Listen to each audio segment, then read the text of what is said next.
I hate Terry Lee. I hate that she is a smug bitch who says terrible things behind her back. I hate that she is a bore in the company of those who push past others who are more qualified using flattery and servility rather than skill and determination.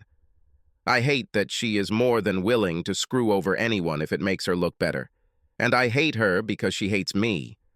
And she hates me mostly, I guess, because instead of joining the other office lackeys in their sickening attempts to ingratiate themselves with her, I'm more than willing to call her crap.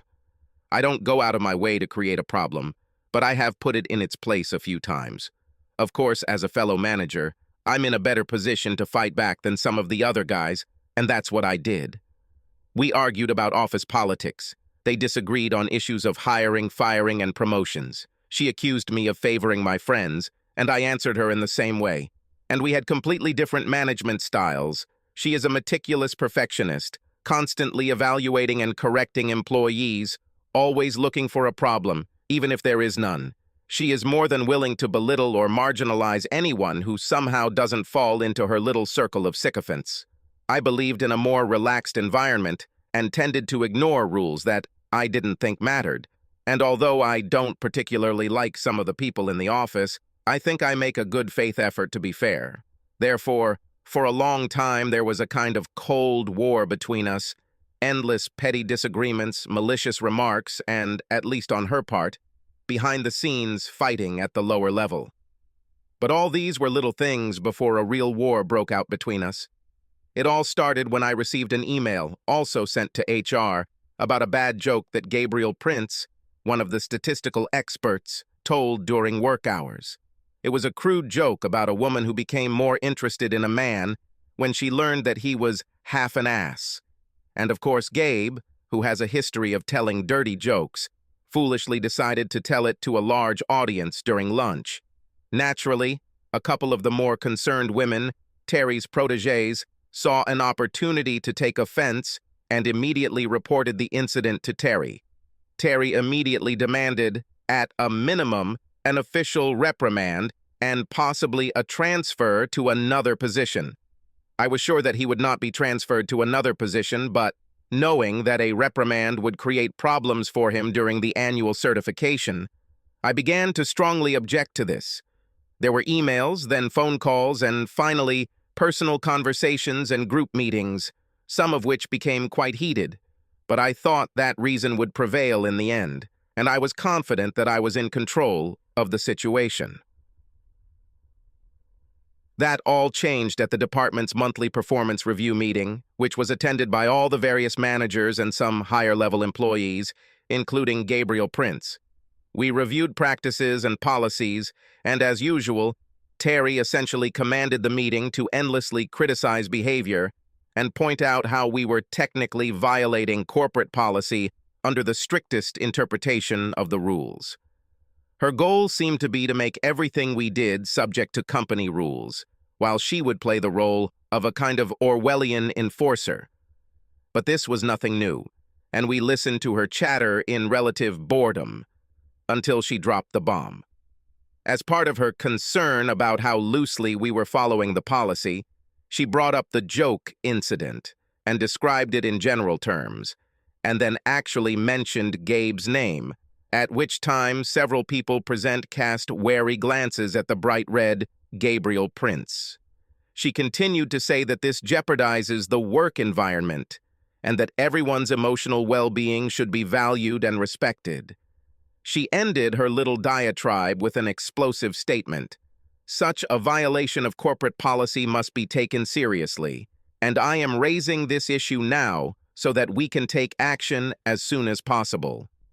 I believe we should hold an emergency meeting of the HR committee and ask for him to be suspended without pay until HR's review is completed, and when the review is completed, consider whatever disciplinary action they propose as the minimum penalty we apply.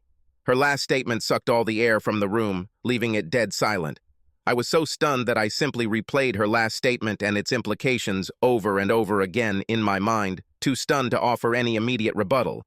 Finally, when it became clear that no one else was going to talk, I cleared my throat and began to speak as carefully as possible. Look, I'm very familiar with the situation, and I think this is an easily fixable problem, and I'm confident that it can be dealt with without a nuclear explosion. I think we can wait for HR to gather all the facts and act once they have some recommendations. She rolled her eyes, shook her head, and with a disgusting, narrowed gaze, spat out her venom. Mr. Prince's actions have crossed all boundaries, and what he said is, in fact, sexual harassment and creates a very uncomfortable work environment for the other women here. Several of her closest allies grunted in support, nodding to each other like life-size dolls in business suits. I gritted my teeth in response and looked at Gabe with raised eyebrows. Before the meeting, I told him that he needed to publicly apologize, and he took my signal, swallowed hard, and began to speak. Look, Terry, I'm really sorry, it was just a joke. A bad joke that I recognize as inappropriate. Terry's face immediately darkened. For you, Mr. Prince, I am Miss Lee. Gabe's face turned even redder, and he stuttered out another apology. Listen. Miss Lee, forgive me for the joke, but I probably thought... That's the problem, Mr. Prince.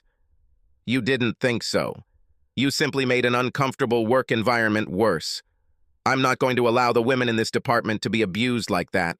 I tried to appear neutral, to remain above the bickering and maintain an impartial demeanor, but I had had enough, more than enough, and I charged into the conversation with a little more energy than I had intended. Violence? Really? He told a joke, and as far as I know, almost everyone present, both men and women, thought it funny enough to laugh at him, despite his rudeness. They couldn't be too offended. Terry quickly turned and glared at me. I don't care who thought it was funny, Grant. I raised my hand to stop her, trying my best to keep a straight face without smirking. Mr. Simmons for you. She took a deep breath, her nostrils flaring with barely concealed anger, and her face turning a fiery shade of pink. Okay, Mr. Simmons, she said abruptly, spitting out my last name as if it were a curse word. The problem is not whether some people find it funny or not. The problem is that many women I work with find it offensive and demeaning. After the incident, I personally spoke with every woman in my department, and they were almost unanimous in their disagreement. I sighed loudly. Naturally, they are all afraid to contradict you, and therefore gave the answer that you wanted to hear. Let's face it, some of these women laughed at the joke and may have repeated it, but none of them can stand up to you, so now they claim it upset them. Terry was still shaking her head. Your unwillingness to face the truth, Mr. Simmons, is troubling. The women in this company deserve. Women in this group, I interrupted firmly, are just as likely to tell a bad joke or make a sexually charged remark about men as men are about women. Terry laughed mockingly. Don't be funny. The problem here, as elsewhere with sexual harassment, is men. Women simply don't contribute to this problem here, or in any other workplace for that matter. I was completely stunned that she would make such a statement, and was momentarily speechless. Are you saying that only men create such problems? That they are the only ones who violate corporate standards of conduct? The facts speak for themselves, she said grandly, making a gesture towards Gabriel, and then passing the gesture to all the other men sitting at the table, implying, at least to me, that she despises us all. That evening I returned home in a bad mood. Rosie, my wife, sensed this immediately and tried to smooth things over. We had a nice dinner, and she let me play with our 2 boys while she cleaned up. After they went to bed, we watched TV for a while until she snuggled up to me, licked my ear, and asked if I wanted to talk about what was bothering me. I denied that anything was wrong, but she laughed at my obvious evasiveness, and I ended up talking about the tension in the office and how Terry had turned a relatively harmless joke into a serious problem. She made me tell her this joke, and she moaned and laughed, and then shook her head. Well, that certainly leaves me with an visual image. I guess I can understand how someone who is a little conservative might find this quite offensive, but I felt a surge of disappointment and interrupted her irritably. Great. Now my wife signs a contract with my worst enemy. Rosie's face took on an expression of disappointed surprise. Come on, Grant. I took a deep breath and raised my hand to stop her. Sorry, this thing probably threw me off track. I did not want to. She tilted her head and examined me like a doctor wondering what might be troubling a patient. Why are you letting that obstinate bitch get to you? Do you really care? I know. I shouldn't care, and usually don't. But now her problems are starting to seriously undermine morale. Honestly, I think this could be a big problem for Gabe. Well, Gabe isn't here right now, so I can't help with that, but maybe I can do something for you. She bit her lip, raised her eyebrows defiantly, and then leaned down and kissed me, letting her hand slide down to my crotch. Just so you know, she whispered, breathing quickly, I'm glad you're half-ass. It can be socially awkward when you start bucking in public, but in the bedroom it makes things a lot more interesting. I laughed, and she smiled at me, unbuttoned my pants, and made me feel much better. At work, over the next few weeks, the battle between Terry and I continued, complete with snide smirks and snarky remarks, both sides quick to point out any slight lapse in standards, any behavior towards the opposite sex that might cross or even approach the line of good taste and appropriate behavior. Notes were sent, stories were told, and exaggerated. Everyone was on edge, and morale had reached a new low. The entire staff seemed to be walking on eggshells, and no one was happy. It's no surprise that our productivity has decreased and questions have arisen.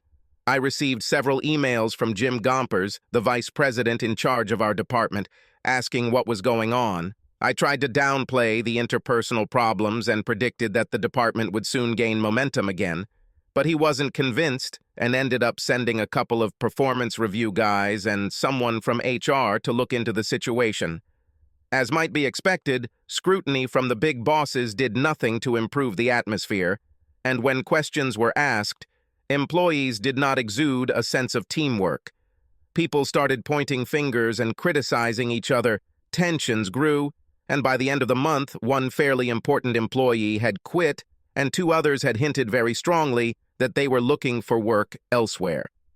After a fair amount of heartache, I accepted that I was part of the problem to some extent and arranged a couple of talks with Terry to try to broker a truce that would allow the office to function at a reasonable level. However, unexpectedly, it turned out that her understanding of what the problems were and what to do about them was radically different from mine. Her position was that there was a lack of discipline in the office and that we needed to get tough, maybe even fire some people, rather than try to make it a more relaxed place to work. I tried to understand her point of view, first politely and then with less diplomacy. We ended up arguing heatedly, and our positions hardened rather than softened. By our last meeting, she was insisting that we lay down the law to our colleagues and that we make the decision to fire rather than reprimand Gabe. I made it clear that I will not tolerate any purge and will block it by any means necessary. Shortly after our last conversation, Terry took the next shot at her "get tough" policy by sending out a general email detailing her intent to bring even the most minor violation of company rules to the attention of HR and to more thoroughly evaluate workplace performance by imposing disciplinary sanctions on those she perceived to be falling behind. She also sent emails to me and other managers confirming her intention to crack down on Gabe and several other employees who she felt were slacking. Productivity improved slightly, but the work environment continued to deteriorate, and another employee quit. The philosophical gap between Terry and I became insurmountable, and I became convinced that something had to be done. Around this time, some guys invited me to play pool one evening. I don't usually socialize too much, but given the circumstances at work, I was more than interested in any activity that might boost morale and decided I could use a little fun myself, so I called Rosie to make sure everything would be okay. It's okay if I come home late and let her know I'll have dinner. We went to a local place that had 3 tables and a pretty good bar and grill, so between games we sat around eating and drinking. I was having a good time chatting with the guys, discussing football, golf, and the stock market, when inevitably the conversation turned to women. The guys started talking about who they thought looked good, then moved on to who they'd like to sleep with, and then, quietly, almost in a whisper, they started mentioning who actually slept with whom. There was a young guy named Devon who worked in the shipping department and had a reputation for being very popular with the ladies. For a while, he listened to other stories, but then he began to brag himself. He talked about the women he had managed to get and how easy it was, and, encouraged by the nodding and smiling guys around him, he finally talked about how he was sure that if he had enough time, he could get in almost any bed. He wasn't shy or particularly reserved. He named places, times, methods, and names, and some of his speeches were difficult to believe. After some time, after listening to him, I mocked him a little, saying that he thought too much of himself. He huffed in annoyance and continued, glancing at me from time to time to see if I had heard his last statement. He seemed to want to make sure I knew about all his exploits. After a while, I didn't want to listen anymore, but I didn't want to ask him to stop, so I slipped away to a corner table, ordered fries, and started eating alone. The group began to disperse and play pool, and Devon, uninvited, plopped down in the seat next to me. "Hey, I thought I was talking nonsense." I listened to him for a minute. "Seriously, boy, I'm sure you've had a lot of women, but I just don't buy the idea that you've never been too tired or that you can seduce any woman you want. This is pure nonsense, okay? So don't try to feed me such phrases. I just don't buy it. Look, boy, just because you can't imagine it doesn't mean I can't do it." His confidence and arrogance were annoying. I clasped my hands together and thought for a minute, looking at him doubtfully. "So you say, you can get any woman into bed? Any woman at all?" "Yes. So if I show you a woman, not some hag or granny, someone with whom you can go to bed without closing your eyes, are you absolutely sure that you can fuck her? Not to kiss or caress, but to really fuck her?" "Yes, if there is enough time." He looked thoughtful for a second. "And she must like guys." Crossing my arms, I continued to look at him skeptically, pursing my lips as I considered his words and the confidence with which he spoke them. I decided to challenge him. "Are you ready to bet on it?" "Money?" "Yes, exactly. Bet. We chose a girl. You'll win if you sleep with her. I win if you quit the game after a reasonable amount of time." "How much time?" "Let's say a month or so." "Will money suit you? I don't want to spend a lot of time and effort trying to get some girl into bed and then have you pretend it was some kind of joke or something." "Certainly. Ask about me if you want, but you have to provide some evidence. I should see a cell phone photo or something. I have to be sure it's not photoshopped, but I'll bet you 5 that you won't be able to present this within a month." He sat back and thought about the bet, and I studied him for a few more moments, trying to decide if he could pull it off. He seemed like the kind of guy that women would like. Tall, athletic, with the obligatory 3-day stubble, he had the kind of appearance that gets men roles in films and television. His good looks, combined with his obvious self-confidence and gift of gab, made it easy to believe that he was a successful Romeo. But I still doubted that he could get any woman, especially the one I had in mind. Perhaps he was thinking the same thing, because doubt appeared on his face, quickly dissolving into his overconfidence. "Okay, you're in. I agree. But who is this chick?" I leaned back and looked at the ceiling, pretending to think. After a couple of minutes, I leaned forward and looked at him with a smirk. "Do you know who Terry Lee is?" He furrowed his brow and shook his head slightly. "She works in accounting. Wavy brown hair, height about 68 meters. There are several freckles, kind of bitchy." An expression of recognition flashed across his face.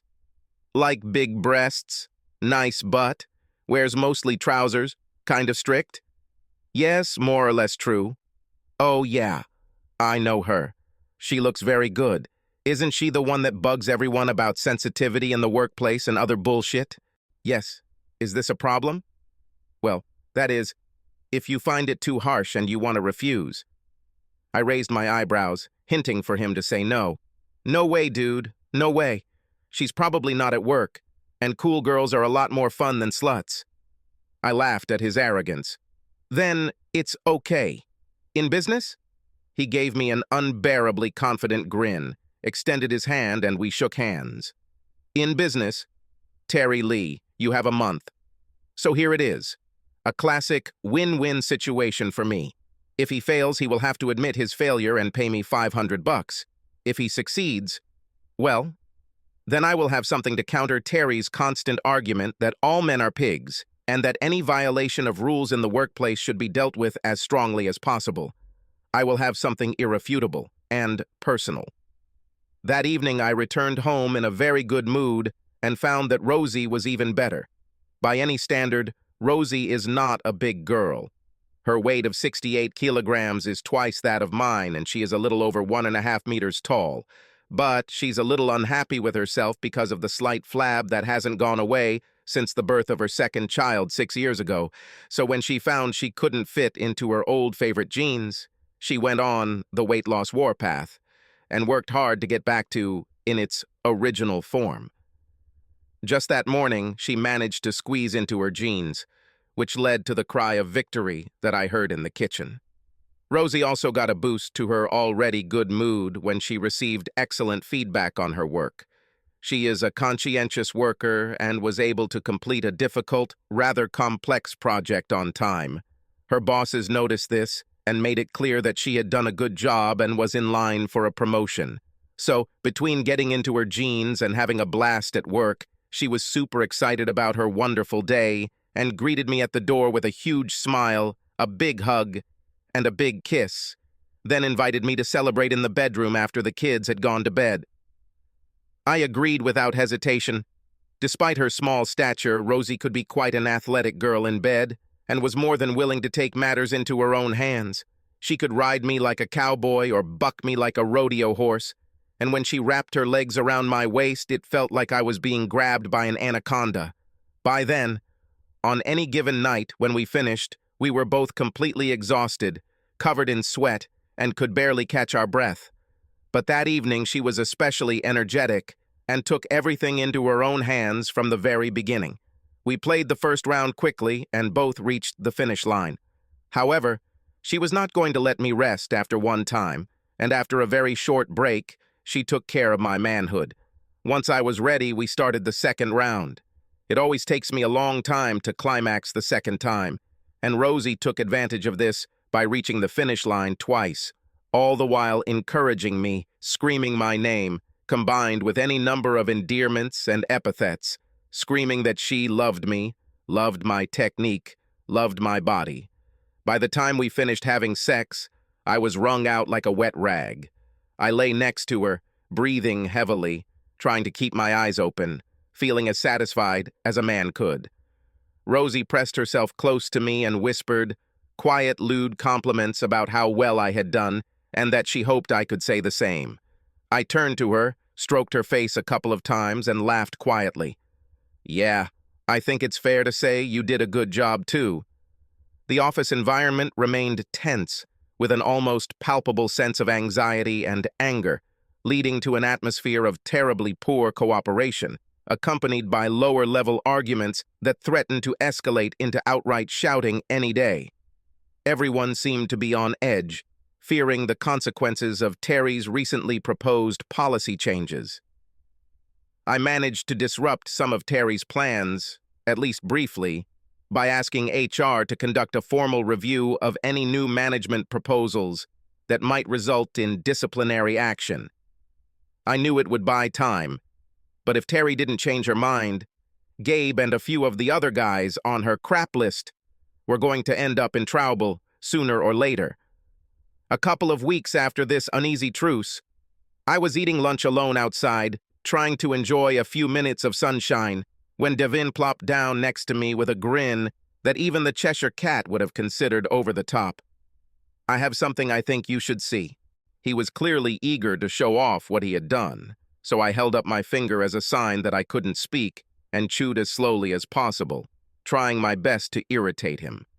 Finally, I had to stop my passive-aggressive chewing and look at the evidence. "Are you saying you got Terry Lee into bed?" I asked, directly. "Oh, yes," he said, still wearing his incredibly annoying smile. "I actually patted her on the butt twice."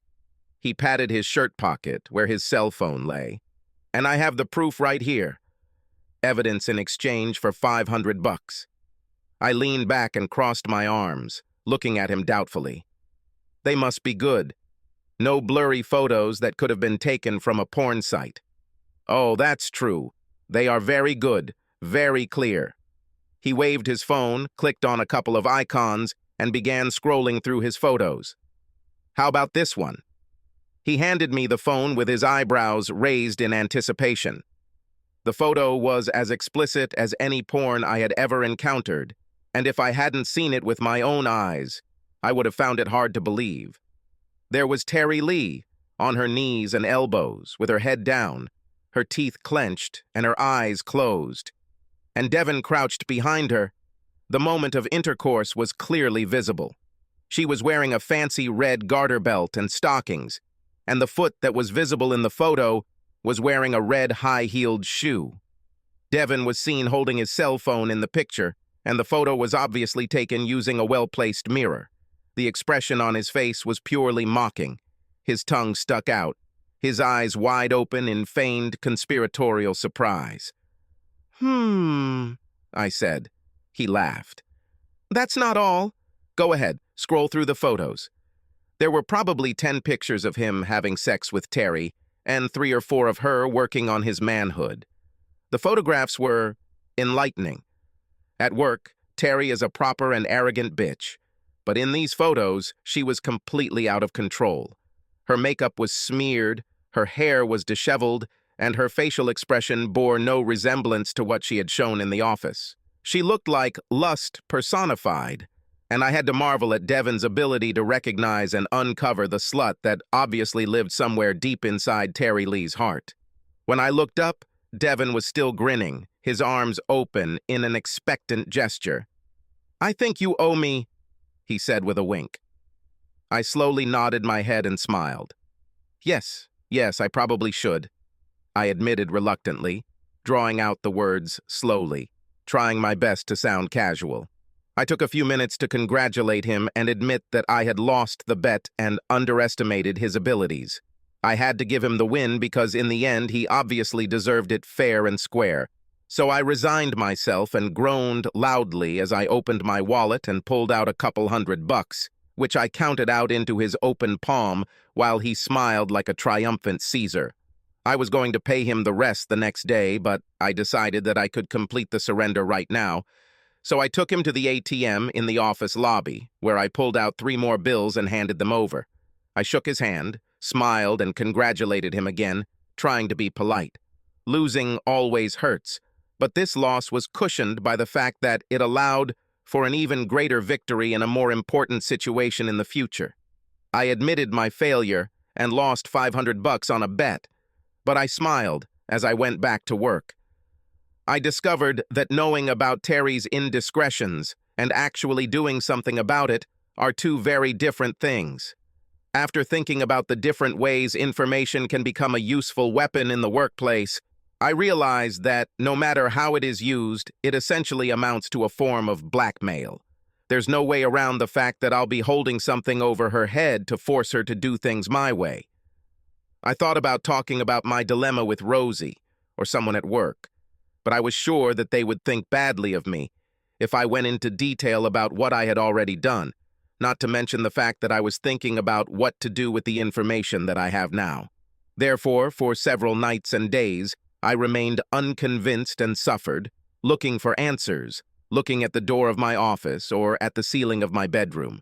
Gradually, the better side of my nature took over, and I decided to discard the idea of using what I knew against Terry. However, my new decision to follow a high moral path did not last long. The day after I finally decided to do the right thing, she brought her guns to bear again However, my new decision to follow a high moral path did not last long. The day after I finally decided to do the right thing, she brought her guns to bear again at another highly contentious staff meeting, announcing that she was working closely with HR and that they were starting to see things differently. She presented a list of at least 10 employees led by Gabe Prince, whom she intended to punish, regardless of the opinions of everyone present. The usual arguments ensued, but this time I was just fuming quietly, while the idea of talking to her about a date quickly became more and more attractive. At the end of the meeting, everyone stupidly left the room, leaving Terry and I alone. I silently watched her collect her papers until she began to feel awkward. "What happened, Grant? Nothing to say? Finally admitting there's a behavior problem here?" I cleared my throat and began to speak slowly, almost formally. "I noticed, Terry, that everyone on this list is male, and that the main complaint against most of them is that they violate some kind of harassment policy." "Well, let's be honest, Grant. Look at what's happening. The men in this company treat women in the workplace as if they were some kind of decoration for their own pleasure rather than valuable colleagues. This is completely unacceptable. And frankly, since women simply don't violate sexual harassment policies the same way men do, it shouldn't surprise anyone that the list is all men. Face it, this bad behavior is written on the E chromosome. Is it true?" I said, raising my eyebrows in disbelief. "Do you seriously think that women are not susceptible to problems of sexual harassment? The vast majority of them. Well, let's see. Men tend to have little control over their libido, which ends up making them act like a bunch of college kids. This is a business, Grant, and not a brotherhood, where any behavior is within limits. You must know—" I had enough and raised my hand to interrupt her. "Holy crap, Terry. You sure make a lot of accusations about a woman's uncontrollable male libido when you've been fucking yourself." She backed away from me as if she had been threatened with a gun, her face a combination of outrage and fear. "Are you accusing me of something?" "Well, yes. I guess so. I accuse you, I believe, of extreme hypocrisy." "Well, that is, that you spend all this time judging some men for their boorish behavior, priding yourself as the superior morality over guys like Gabe and me, and yet, all this time, you are very enthusiastic about taking forbidden positions with such a partner as Devon Tinian." She narrowed her eyes at me, trying to kill me with her gaze, before hissing back, "Whatever Devon said, it's bullshit. He's just like the rest of you, making up bullshit to get a slap on the back from the other local hillbillies." I laughed at this. "You know, you might be able to make some of your little followers believe this, but I saw the pictures." She was clearly shocked by this statement and looked stunned but slightly doubtful. I leaned closer. "Photos on Devon's cell phone, photos of you and him taken at Drury Inn." She shook her head slowly, still in denial. "Honestly, Terry, I never thought of you as a garter girl. But hey, I guess I never thought you'd jump into bed with someone from work, what with your endless lectures about professionalism and all that." For the first time since I've known her, Terry was simply speechless. She glared at me, furrowing her eyebrows and flaring her nostrils in anger, but no sound came from behind her clenched teeth. I silently smiled back as smugly and triumphantly as I could, trying my best to enjoy her discomfort. I saw the wheels turning and knew that she was carefully considering my words, what exactly I knew, and what consequences that knowledge might have for her. Over the next few moments, I watched this realization reflected in her expression, changing from surprise to contempt to anger, and then finally to something I had never seen in her before, sadness or regret born of fear. Her chin trembled, her eyes became moist. She nervously bit her lips, opened her mouth a couple of times without saying anything. Finally, she cried like a little child, and real tears streamed down her face.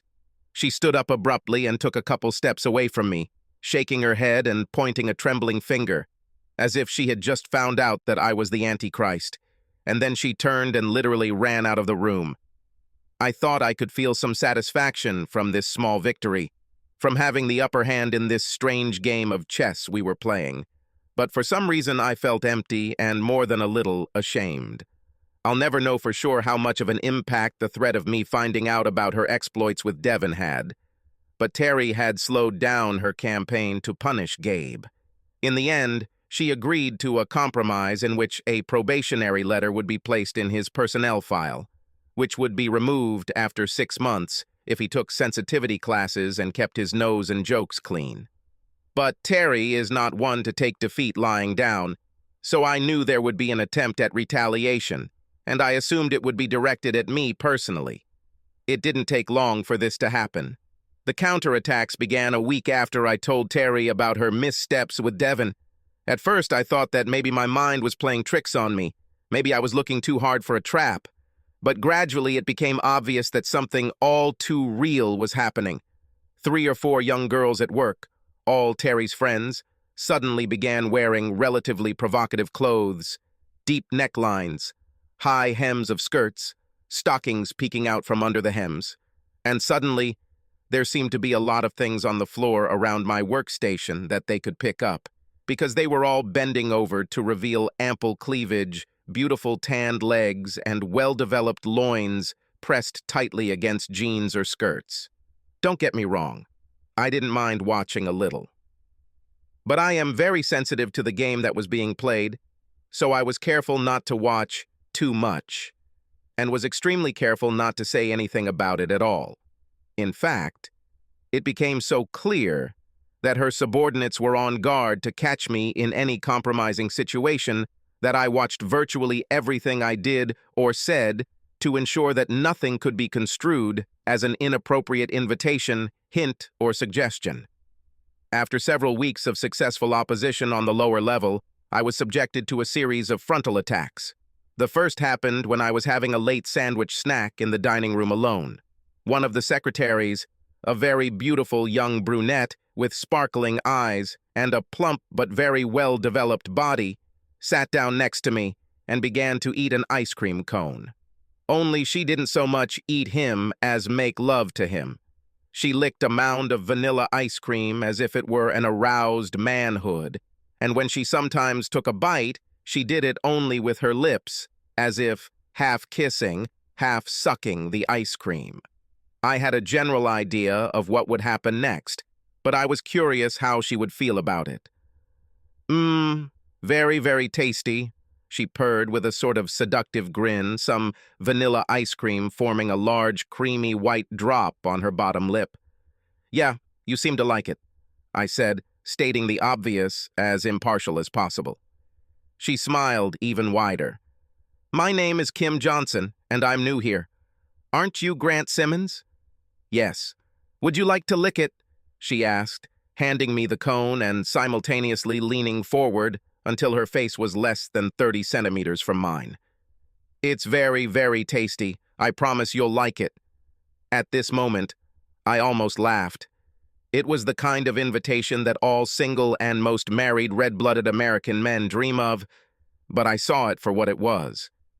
I leaned quite close and quietly whispered back, Do you know what you should do with this ice cream? What? Give part of the horn to Terry for safekeeping. It's cold enough that the ice cream wouldn't melt, even if she held it in her mouth.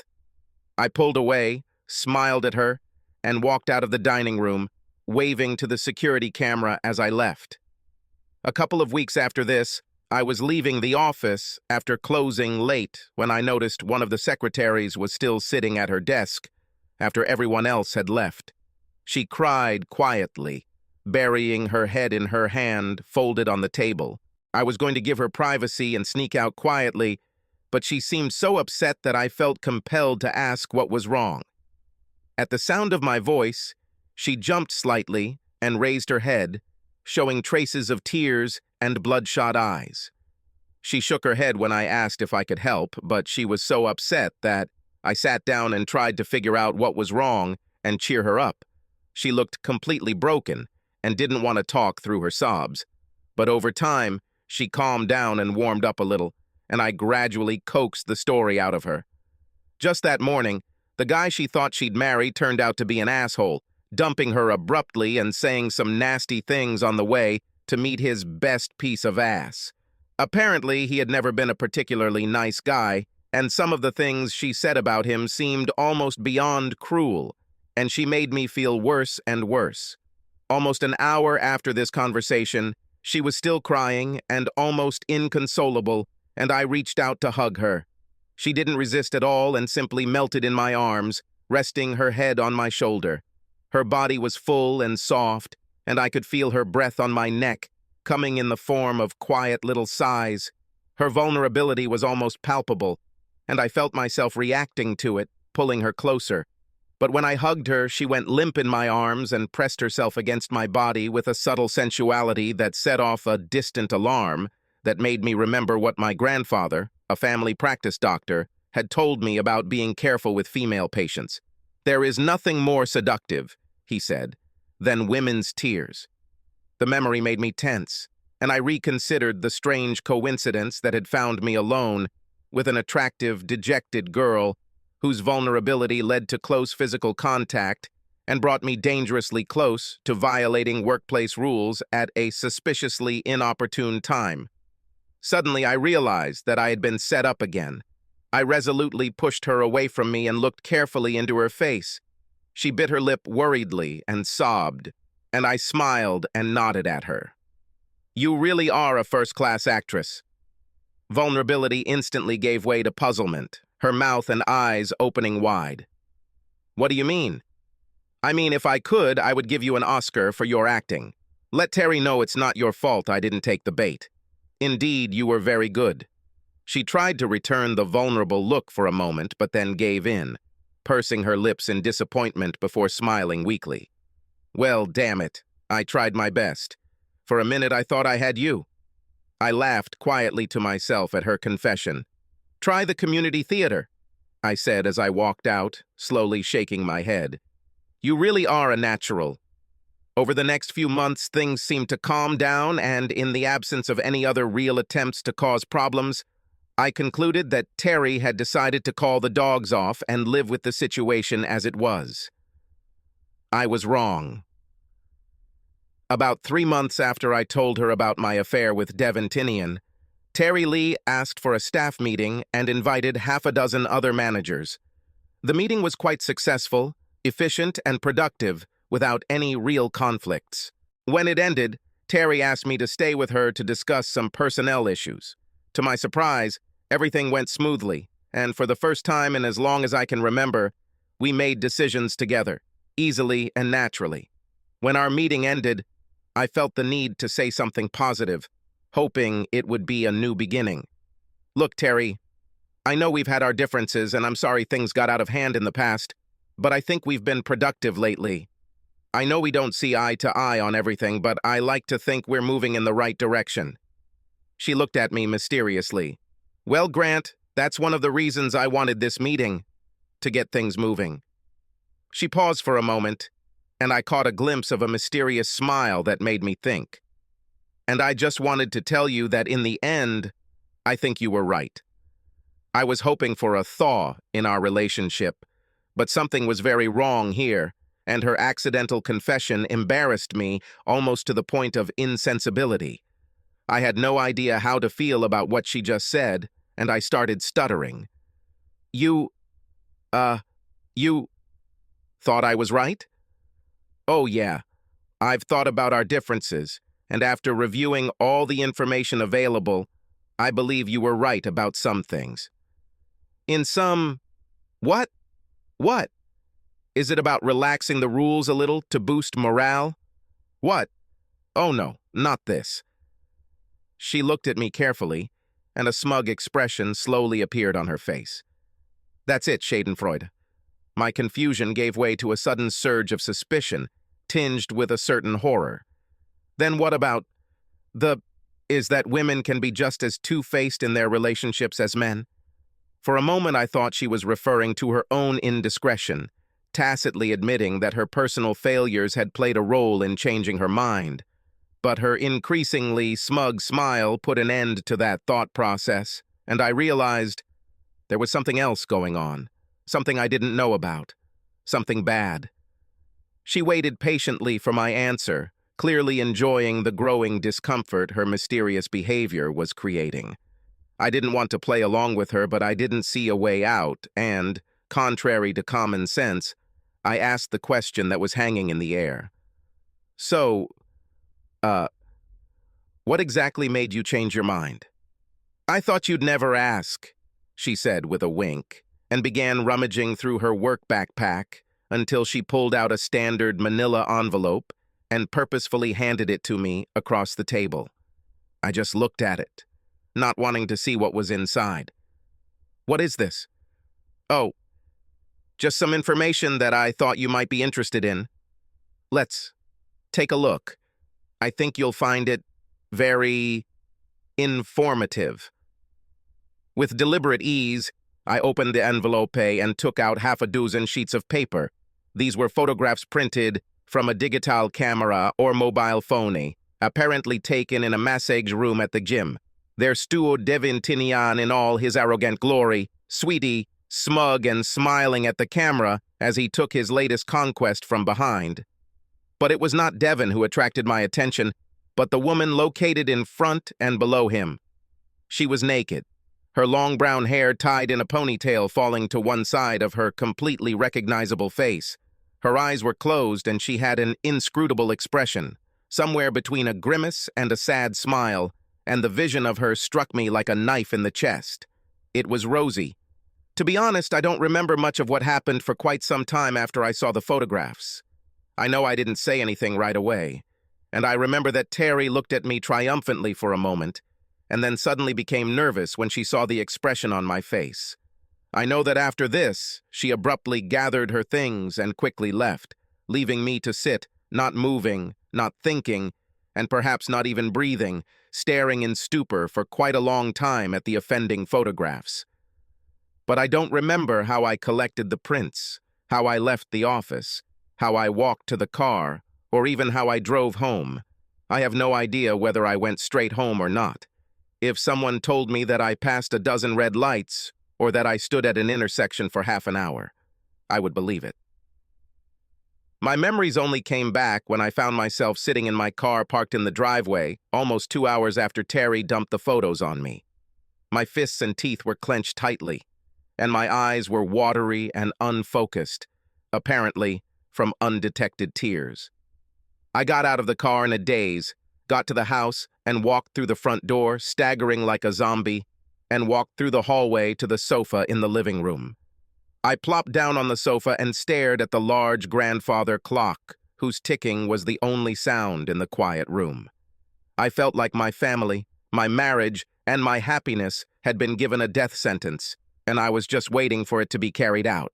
Time passed. It could have been several minutes or even several hours, until Rosie returned home with the boys, who, fortunately, had run off to play without noticing that I was home. Rosie usually came home with a lot of energy, but lately she had been talking about a hard time at work and was not in the best mood. So it was not surprising that she did not call me in her usual excited tone. Instead, she quietly, slowly entered the house, and I could barely make out the sounds of her opening the closet door to put away her coat, and I heard her move towards the room where my computer was installed, apparently looking for me. I heard her call my name softly, then a little louder, but I didn't answer, not knowing if I even wanted to talk to her at that moment. She checked the bedroom and knocked on the bathroom door, continuing to call my name to no avail until she walked into the living room and finally noticed me lying wide-eyed, staring at the ceiling. "Grant, are you okay?" I still didn't answer, and she quickly walked over to me, her motherly reflex of checking my temperature taking over as she put her hand to my head. Her touch somehow made her betrayal clear to me, and I roughly pushed her hand away, sat up, and glared at her. "Don't touch me, Rosie." She took a few steps back, her mouth hanging open, and her eyes narrowed in confusion and worry. She looked at me for a few moments, apparently too surprised or worried to ask any questions. I stared back, quietly smoking, nostrils flaring, trying my best to burn a hole in her forehead with my gaze. It must have been clear that I was not going to speak, and then finally her mouth began to move. What happened, Grant? Are you okay?" I responded with a bitter, angry hiss, my mouth barely opening, my teeth clenched. "No, Rosie, I'm not fine. I'm not okay at all and probably never will be." She moved towards me again, her arms already beginning to open to embrace me, when I raised my hand and stopped her with another statement. I said, "Don't touch me, Rosie. I don't want you to ever touch me again." Her eyes filled with tears and she began to shake her head nervously. I'm not sure, but I think it was at this point that she began to worry that I had somehow found out about her affair. Grant, I'm so sorry," I snorted bitterly, sarcastically, shaking my head in disbelief as she continued. "I'm sorry for whatever I did to make you so angry and upset. What did I do?" With sharp, angry movements, I lifted the envelope from the manila and reached inside, pulling out several photographs. "I think you know what you did," I said, crumpling up the first copy and throwing it at her, hitting her in the stomach before it hit the floor. She looked at the wad of paper with fear in her eyes and then began to cry again. She made no move to pick it up, looking at it with fear as if it were a poisonous snake. "You're just a lying, cheating bitch." Another lump, another throw. This time the blow hit her in the chest. Who can't keep her legs closed? Lump in the face. For the first guy who took a step towards her. Her gaze turned into an expression of utter horror, sadness, and disbelief. Tears streaming down her face and her chin lifted, her already swollen lips pressed tightly together. For some reason, her discomfort made me even angrier, and I picked up the last photo of Devon smiling at the camera from behind her as she clutched the sheet on the massage table, her eyes closed and her expression once again inscrutable. I stood and held the photograph less than 30 centimeters from her face, spitting out the words like bullets. Or maybe he wasn't the first guy. Maybe he was just the last of many. Rosie screamed as she looked at the photograph and fell to her knees, sobbing and gasping. "No, no, no, no. Oh, God. No." Looking at her, I felt a brief surge of compassion, but I fought the urge to comfort her and easily replaced the tender feelings with the anger and disgust that her infidelity had caused. I moved away from her and, without saying anything, purposefully walked into the bedroom, lowered my suitcase, and began throwing clothes into it.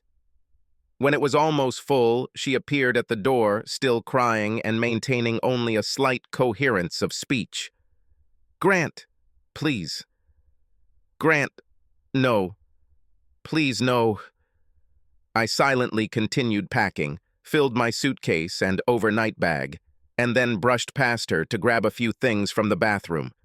She tried to reach me, but I resolutely pushed her away, and she began to sob even louder. A few minutes later, I was standing at the front door, taking my coat out of the closet before leaving. She followed me and pressed herself against the front door, blocking my exit. I looked at her, slowly shook my head, and bitterly spat out a single word. "Go away." "No. Please, Grant. No. You can't do this." "Oh, yes, Rosie, of course I can. I can do this just like you were able to cheat on me with that asshole." She started mumbling something as I shouted over her, "Grant, forgive me. I don't understand how I let this happen. I love you and I never intended to. You let this happen because you wanted to fuck someone other than your husband, and you ended up fucking us both. Cheating on you. I was just trying to console him and everything just got out of control." We both paused for a moment, breathing quickly and deeply. Her sincerity and despondency more than matched my anger. "Comfort him?" It seemed like a hell of a lot of very personal comfort you were giving him. "Oh, please, Grant, please. He was so sad about his wife. She died a few months ago, and he was so sad, and he told me that I was the only one who he can talk to. And I hugged him, and then I don't know how I let this happen, but I didn't plan for it." "Wait, did this idiot tell you that his wife just died?" She looked at me, puzzled.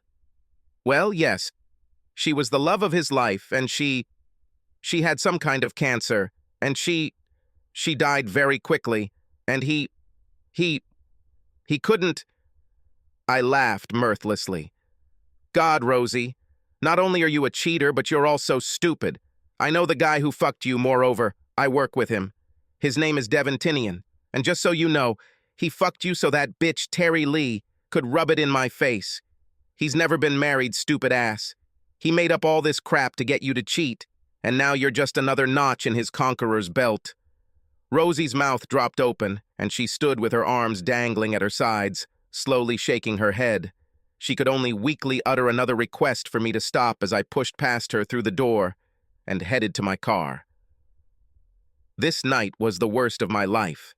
I checked into a rundown motel, unpacked my things, and, still wearing the covers, collapsed headfirst onto the lumpy, musty-smelling bed. My mind compulsively and chaotically replayed photos of my wife and Devon, and my body responded with intense nausea and deep chest pain that I recognized as some sort of anxiety reaction. I tried to sleep, but there was no chance of it, and I spent the night tormenting myself with Rosie's betrayal, literally going through most of the stages of grief as if death had happened, feeling denial, anger, and even bargaining with God, but somehow, no closer to acceptance. By the next morning, Saturday, I had settled on anger and decided that the first person to face it would be Devon. I wanted a piece of his flesh, and I would be happy to tear it out with my own teeth. I knew I couldn't attack him at work, and I didn't want to break into his house. So I decided I'd have to approach him outside, maybe in the parking lot of his apartment. I decided that he would be out of town on Saturday night, so I bought a burner cell phone and called him around 10 o'clock, pretending to be a neighbor, telling him that water was pouring from under his door. Half an hour later, he pulled into the parking lot in an old, beat-up Ford. Having parked wherever he had to, he jumped out of the car and jogged across the entire parking lot to his apartment building. I was waiting at the main entrance, and when he reached for the door, I quickly stepped out of the shadows, grabbed his right wrist with one hand, grabbed his left shoulder with the other, and twisted him so that his back hit the wall. For a second, I let him see my face clearly, and then I slammed my forehead into his mouth and punched him in the gut as hard as I could. He fell to the floor, and I knelt down and grabbed his hair to lift his head while growling, "You fucking little asshole! You think you can fuck my wife and I'll just laugh at it? My wife?" He grunted in pain and spoke. "Listen, guy." His voice angered me, and I kneed him in the face and hit him in the ribs a couple of times. He wheezed again, painfully sucking in air. "Oh my God. Do you think God will help such shit like you? I should probably just castrate you, get thrown out of business forever. Damn, I didn't want to do this, but I had to. She was going to set me up if I didn't. I was about to hit him again, but this statement took me by surprise. I knelt down next to him and caught his eye, trying to see if he was lying. What do you mean she was going to set you up? Are you talking about Terry? What? He looked at me in the dim light of the lamp, his stunned eyes having difficulty focusing. Yes, that bitch Terry. She said she would lose my job if I didn't cooperate. She showed me several reports that said how bad of a worker I was, and that she did everything to ensure that I couldn't find a job anywhere. She even said that she had evidence that drugs were found in my locker. Is this true? He looked at me slightly embarrassed and shrugged. Maybe. So you ruined my entire marriage because you were afraid of her? Or was there something more? Did she offer you more ass or what? He gave me an angry look. I can't stand this bitch. In fact, I've been trying to figure out how to beat the crap out of her myself without getting hit, but I know that if I do that, she'll pin me down. I'm sure she'll get you too if you try to get even. She's a damn schemer, and that bitch has every reason to be. I gave him a doubtful look. He continued talking. Listen, man, sorry about all this crap, but I didn't know what the hell to do. Trying to get out of Illinois and finally got a job at the San Diego branch, and she was going to ruin everything for me. He stopped, wiped his mouth, looked at me again, and his expression took on an element of anger instead of fear. I'm sorry about your wife. I guess I didn't think about what she would do with the photos. But damn, you totally screwed me over by telling Terry you knew I fucked her. Seriously, man. As far as I can tell, you started this whole shit storm. Maybe you should think about that before you attack me, huh? I looked at him carefully, thought about his words and reluctantly admitted to myself that he was right. If I hadn't silently threatened Terry with her dating Devon, she would never have used him to set Rosie up. I felt a sudden feeling of extreme disappointment and shame. I reevaluated Devon in light of what I had just realized and thought about his role in this whole farce. In fact, he was neither good nor bad, but simply an amoral actor, a young guy who could fuck anyone he wanted and did it. And if someone wanted to direct him in a certain direction, so that for some reason he would sleep with a specific woman, he was not going to refuse. Beating him up won't give me satisfaction anymore. For this, I need a time machine. I looked at him for a couple more moments before speaking. Okay, great. I'm done, okay? He shrugged. So, I won't expect any more trouble from you since you're leaving town, right? He nodded, stunned. Are you leaving right now? As soon as I can, he replied with a hint of disgust. I want to get out of this fucking mental hospital. True to his word, he quit his job less than a week later. I never saw him again, and assumed he had moved to California. As far as I know, he didn't tell anyone that I beat him. I guess I decided I deserved it, at least a little.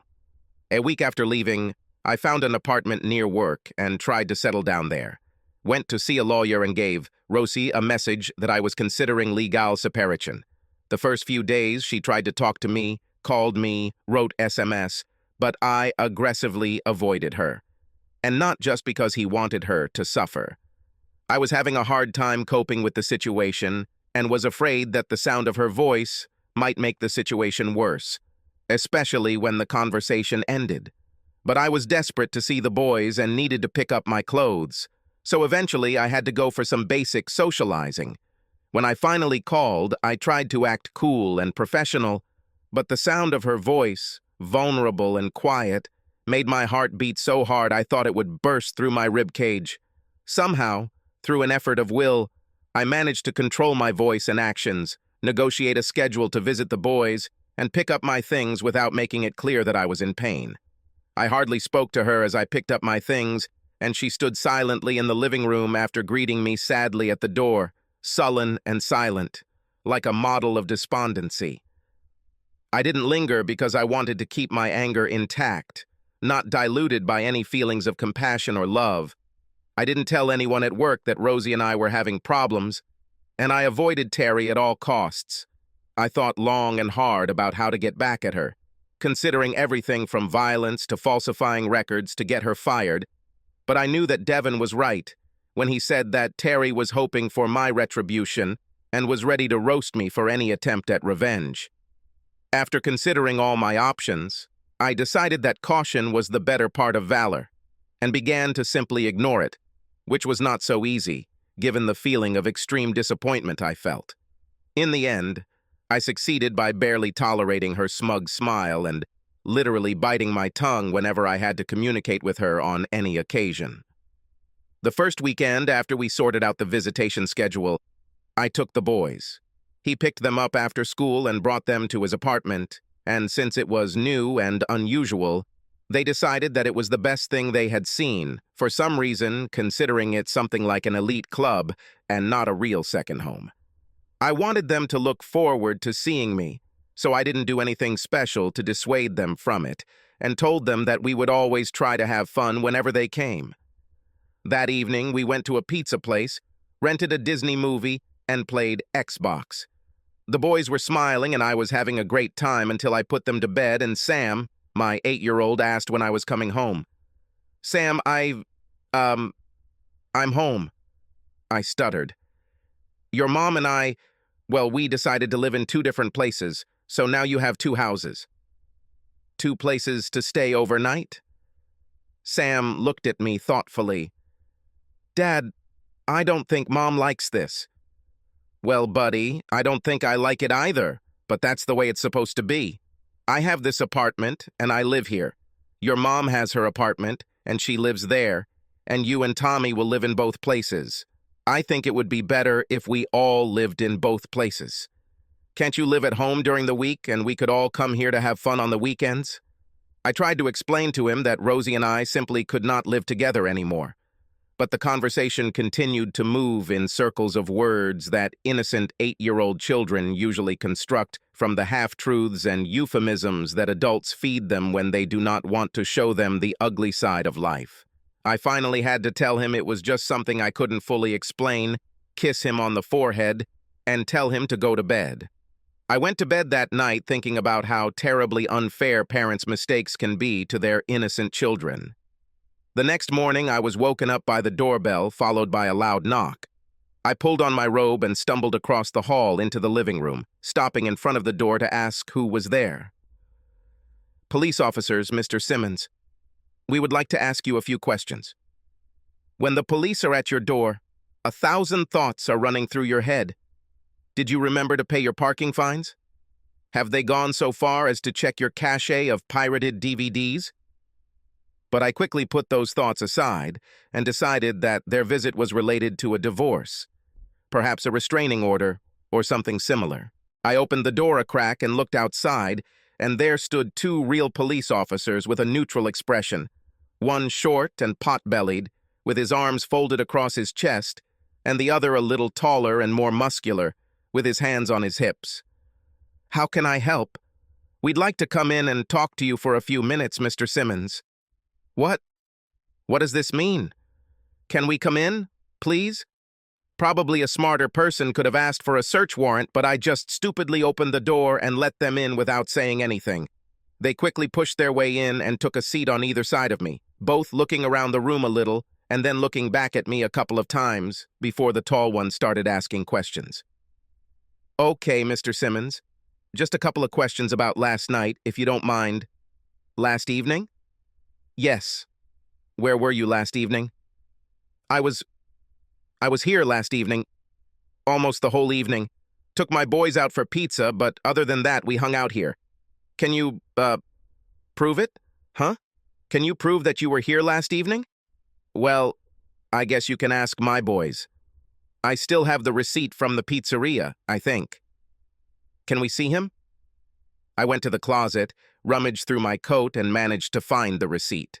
I handed it to the tall officer, who looked at it for a few minutes, and then handed it to the plump one, who looked at it, shrugged his shoulders, and nodded his head. "The time indicated is 7:43. "Yes," answered the tall policeman, writing something in a notebook. I started to come out of my daze and became curious again. "Hey, listen, what is this? What is this about?"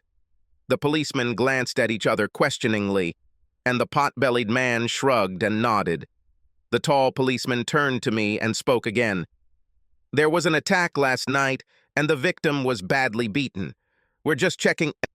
His implication that I was somehow a suspect in a serious crime was so shocking that I couldn't help but interrupt him. "Wait. What?" "I haven't been in a fight since middle school. It's some mistaken identity or something. I have—" The tall policeman raised his hand to stop me. "Look, Mr. Simmons, we have to check all the leads, okay? This is our job. You're not under arrest. We're just asking some questions." I threw up my hands in agreement, but still felt like I had been caught up in some kind of law enforcement blunder, and I had to take a couple of deep breaths to deal with my disappointment. When it was clear that I had calmed down, they asked me a few more questions about what I had done the night before, and checked with my boys that they were with me when they sleepily snuck into the living room. Seemingly satisfied, they both wrote something down, after which the pot-bellied cop whispered something to the tall cop, who turned back to me. "One more thing, Mr. Simmons. Can I look at your hands?" I held out my hands. He briefly examined them on both sides and nodded. "Fine. I'd like to see your forearms, okay?" Without answering, I pulled up my sleeves to my elbows and showed my forearms to both officers. "Could you roll up your sleeves a little more?"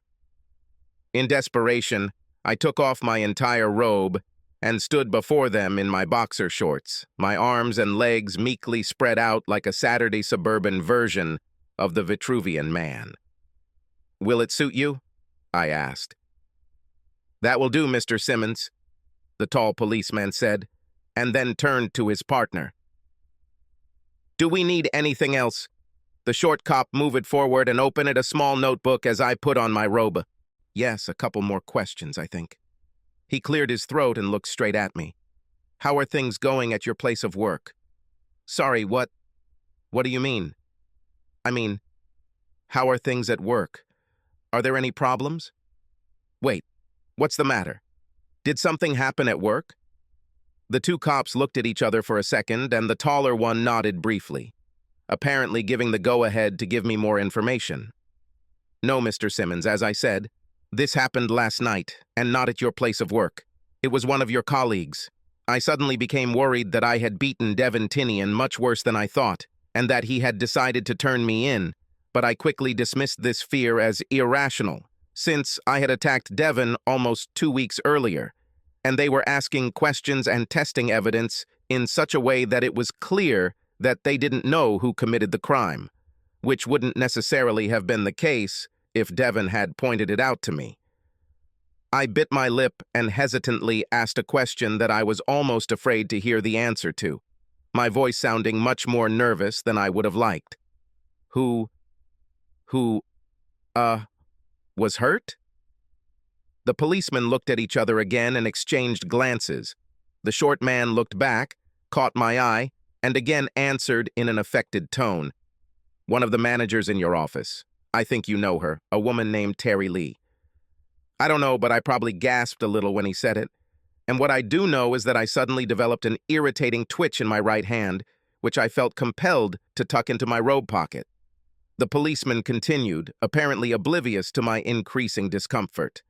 She is said to be somewhat, unpopular with some people in your office, including you. Can you shed some light on this? Can you name anyone in your office who might not like her enough to personally attack her? I tried my best to remain calm and swallowed hard a couple of times as I thought about how to answer this question. Yes, I know someone who would like to beat Terry. There are many of them. But I didn't think any of them would do it. Except maybe Devon Tinian himself. The words, "I was trying to figure out how to beat the crap out of her myself without getting hit," kept ringing through my head. But for some reason, I didn't have the strength to suggest him as a suspect, so I just shook my head in bewilderment. Nobody? Well, they didn't like her very much, but no one would beat her, I croaked. They asked a couple more questions, but I don't remember them being of any importance, and then they thanked me for my time and turned to leave. As they were leaving, the tall guy turned and looked me straight in the eye for a minute. And listen, Mr. Simmons, if you think of anyone who may have done this, for any reason, you must tell us. Do you understand? Of course, I understand, I said, nervously biting my lip as I slowly closed the door behind them. On Monday morning, the office became a hornet's nest of gossip. Almost everyone I talked to asked me what I thought of Terry, and her group of sycophantic secretaries abruptly stopped talking and gave me a collective dirty look every time I walked by. Around noon, the two police officers from Saturday showed up, and my heart sank as I thought that I would be embarrassed at work with new questions. But they went to a group of tables to the side of my area, asked one of the clerks something, and he pointed to Gabe Prince's desk. I watched as quietly as possible as they asked him questions, and saw how he became agitated every now and then during the conversation. Finally, they said something. He seemed to refuse. They said something again, and I saw Gabe reluctantly roll up his shirt sleeves and show the police his forearms. After that, they took some notes and asked a few questions to the secretary, and then left the building. Not even a couple of minutes had passed when Benny Smith, one of the accountants, walked up to Gabe, talked to him for a couple of minutes, and then carefully made his way to my desk, and, without invitation, sat down in the chair opposite me. He looked at me expectantly, a strange grin appearing on his face. "What?" I asked. "So you did it. What did I do?" "Come on, Grant. You were the one who beat Terry." "No, damn it. Do you all think so?" "Well, Terry thinks you are." "Wait, what? How could she think it was me? And how do you know what she's thinking?" Bernie considered my words for a minute and then leaned forward conspiratorially and spoke in a low voice. Look, can I trust you to keep a secret? I'm sure I gave him a doubtful look, but I nodded my head. I know it's against the rules. To meet with employees we supervise, especially in the middle of all this politically correct sensitivity training. But what? I've been dating Debbie Perkins for quite some time now, you know? And she communicates quite closely with Terry. I remember Debbie hanging out with Terry a lot, and I was more than a little surprised that someone in her group was openly breaking corporate dating rules. But then I remembered Devon Tinian's experience with Terry herself, and realized that I shouldn't be surprised at anything. Bernie fell silent, apparently waiting for my reaction.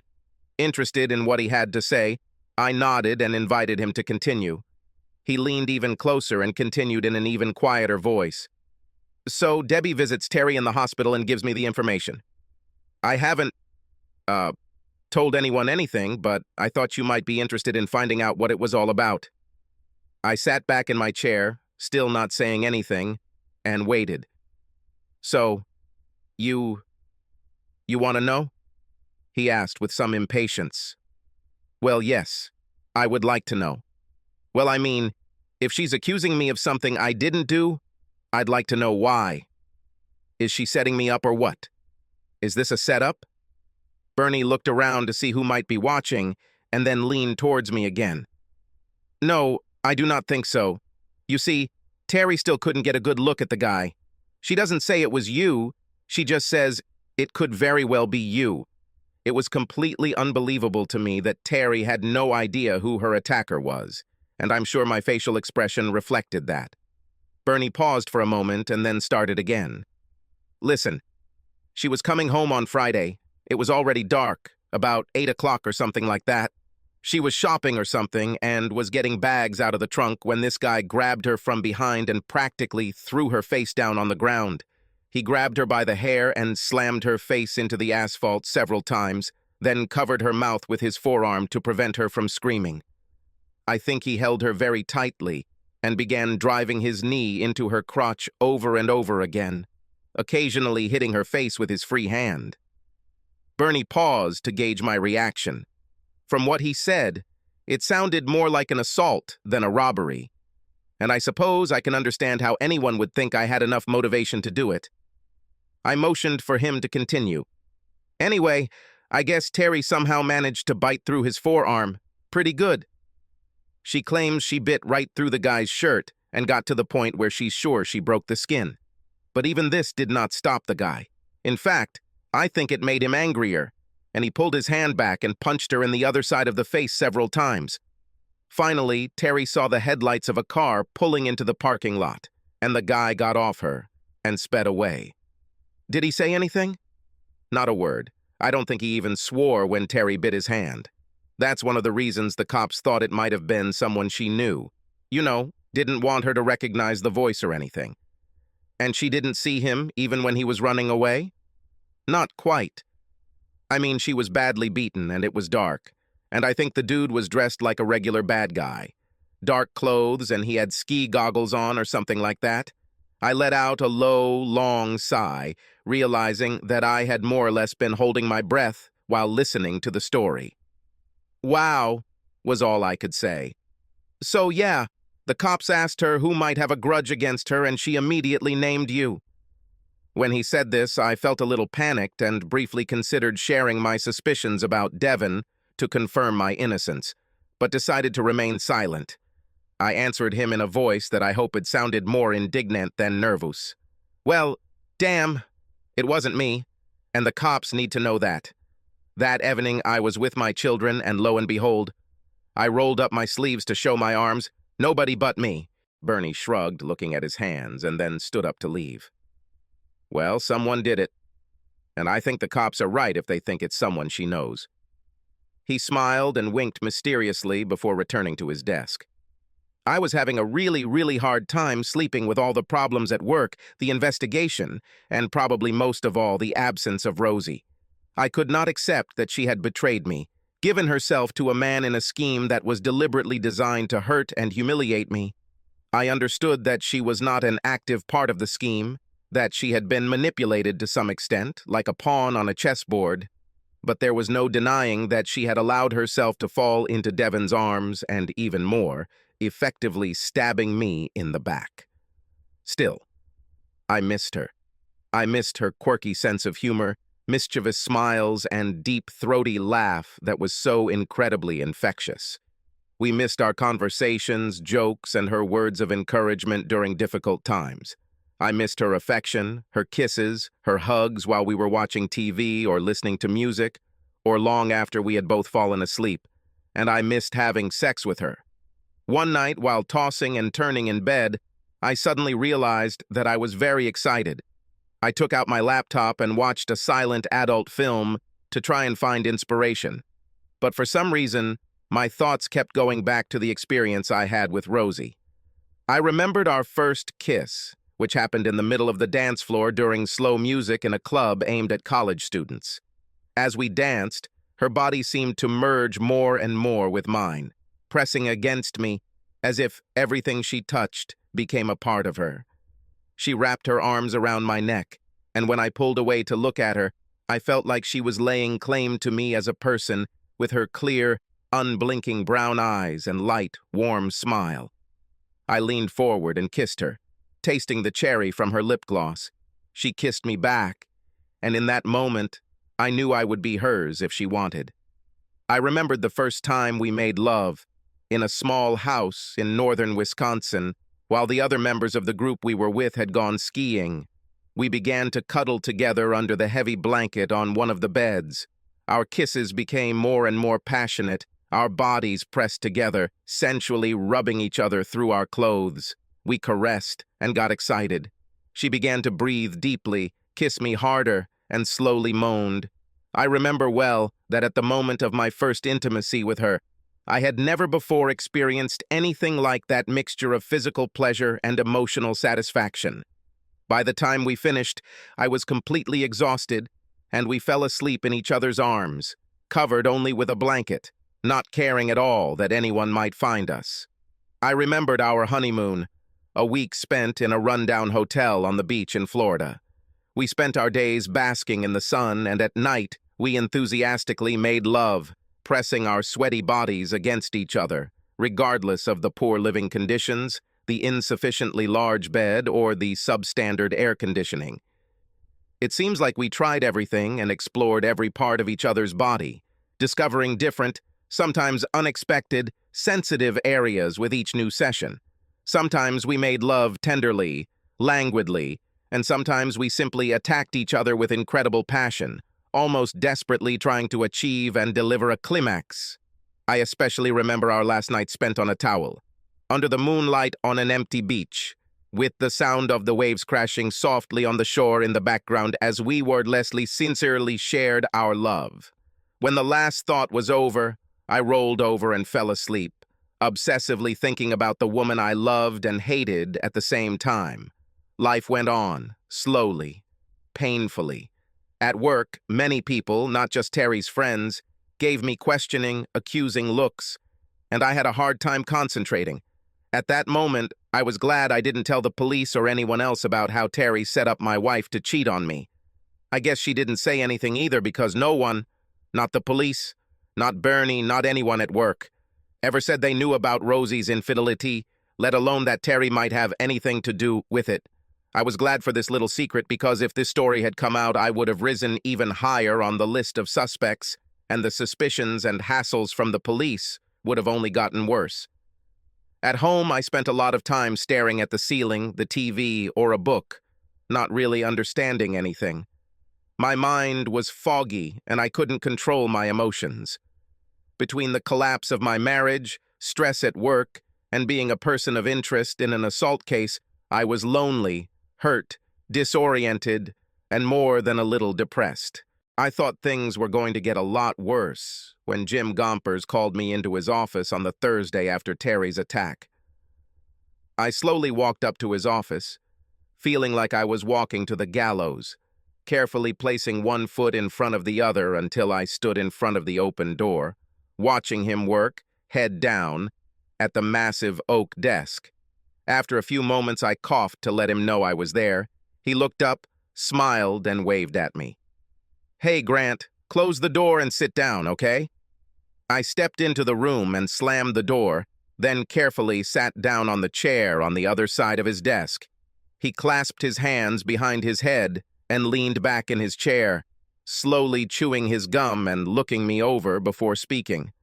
"Grant, I'll get straight to the point," he said, unclenching his hands and leaning forward toward the table. "We were very alarmed that in the last few days, the police have been roaming around here and searching employees. We don't like the impression it gives, and we really don't like the idea that they thought Terry's attacker might be working here. So we did a little research to figure out what the hell was going on here that would make the police think the attacker worked here." He paused and clasped his hands together in front of him, tapping his fingertips together as he seemed to consider what he wanted to say next. "To be frank, Grant, we think there's a bad mix of workers down there. Kind of a toxic situation." His words seemed like a prelude to demotion, or worse. My pulse quickened, and I felt myself break out in a sweat as I waited for the axe to fall. "So, Grant, we looked at everything about this division and decided that we need to unify the leadership. We're going to move Terry into the marketing department, and you'll take over her responsibilities along with yours." I was so sure that I would be fired that I didn't immediately realize that I had heard him correctly. When I didn't answer right away, he became a little nervous and quickly added a few more words. "Of course, Grant, you will receive some compensation for the additional duties. I think you'll find her quite generous." He looked at me with hope and some anxiety, and I suddenly understood what he said and realized that I had to answer. "Well, yes, that sounds great. I think I can handle it, and I think everything should work out." We spent the next half hour or so discussing his expectations, my responsibilities, and the compensation package. I felt a little disoriented, but managed to remain businesslike throughout the entire process. Finally, he turned around, shook my hand, congratulated me, and I turned to leave his office. One more thing, Grant." His voice took on a concerned quality, and I turned to face him with a slight sense of trepidation. "Yes, we need to make sure that we don't have to worry about any nasty surprises." I gave him a questioning look. He cleared his throat and continued. "To put it bluntly, Grant, you had nothing to do with the attack on Miss Lee, did you?" I shook my head, putting on my most sincere expression. "No, sir, it wasn't me." "And you, don't know who did it?" "No, sir, I don't know." I left the room feeling much better than when I entered it and returned to my apartment thinking about how strange everything had turned out. I had been trying for months, actually years, to reduce Terry's influence in my unit, and, after trying all kinds of diplomatic maneuvers, I finally got my way when some mysterious person, almost certainly one of our employees, or maybe Devon himself, Tinian, beat her half to death. I tried to tell myself that this couldn't have happened to a nicer girl, but somehow it was not good to gloat under such circumstances, even to myself. But still, for the first time in weeks, I felt something akin to happiness. That maybe things would calm down, that the stress at work would pass and life would become more bearable again. This feeling lasted until I looked at my calendar and remembered that the next day I had an appointment with Rosie at my lawyer's to begin the proceedings of our separation. My lawyer was a smartly dressed, balding little man who wore wire-rimmed glasses and a three-piece suit. He was sitting next to me in his office, shuffling papers, when Rosie came in, alone. She was dressed modestly in a long skirt and conservative peasant blouse, and her hair was braided in a French braid. It was hardly sexy, but I thought she was beautiful, and I resisted the urge to say she looked great. She stopped in front of the table and gave me a weak, hesitant smile. "Hello, Grant." "Hello, Rosie. Thank you. Thank you for coming." My lawyer stood up and shook her hand, introducing himself at the same time. "Mrs. Simmons, I am Lincoln Parker, and I represent your husband. Why don't you sit here and we'll get started? Rosie nodded and half smiled, then carefully straightened her skirt and sat down in the chair opposite me. Okay, Parker began, pushing papers across the table to Rosie. We just need you to look at some of these papers to make sure that... Rosie coughed and interrupted him. Look, I don't think Grant and I have the same goals. I only do it because I feel I have to, not because I want or think it is necessary. Parker nodded to indicate that he understood. This is just to, formalize your separation. It doesn't have to become something permanent. This will make everything easier no matter how you two move on. But this is a preliminary step to divorce, isn't it, Mr. Parker? Yes, it may be so, but this does not mean that divorce is inevitable. Rosie nodded sadly and took the papers, looking through each page, shaking her head every now and then, letting out a melancholic sigh at times. Finally, she raised her head, her eyes slightly glazed over, and her lips pursed into a bitter grimace. Sorry, but I just don't want to sign this.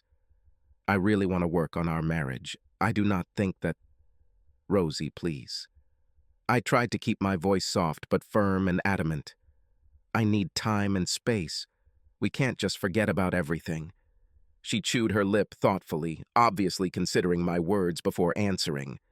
Will you at least work with me? Will you think about it? I know I ruined everything. I know it. But Grant, please. I'm not a cheater. I didn't look for it and won't look for it again. Deep down, I think you know it. I think you know that I was never going to do that again, whether I got caught or not. I thought about it for a minute and felt that for the most part she was right. She didn't want to cheat. She was kind of tricked into it. And I knew she didn't have the personality to be a serial cheater. However, I was deeply hurt, and her actions were my main weapon. So I cleared my throat and chose my words carefully. If I can somehow find a way through this, maybe if I can find a way to trust you, a way around this betrayal, I'll do it, Rosie. But until then, I see no other way but to break up. I just don't see it. For a moment, I thought she was going to argue, to tell me that I was wrong and that separation was a huge mistake, but she seemed to swallow her aggression and paused before speaking. Okay, she finally said, nodding her head meekly as a small tear formed in the corner of her eye and ran down her cheek. Okay, I'll sign.